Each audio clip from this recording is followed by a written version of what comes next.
Hello students, welcome to the third part of this lecture presentation on definition and concept of management.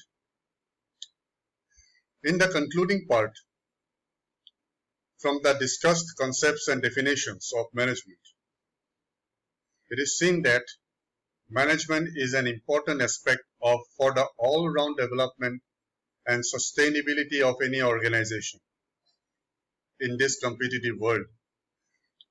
Even though different management professionals have defined management in their own ways, there is one common aspect in all. That is, management is the proper way of managing everything in an organization.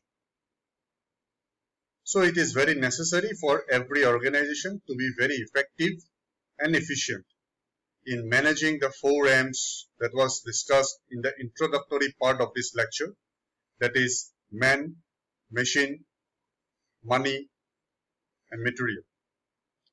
And if any organization utilizes these 4 M's effectively and efficiently, then it is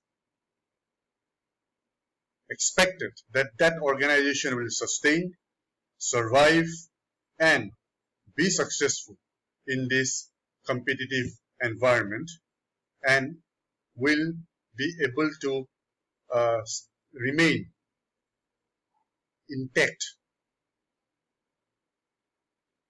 amidst its competitors. So therefore, students, management is a very important function and concept that should be inculcated in every manager. Thank you very much.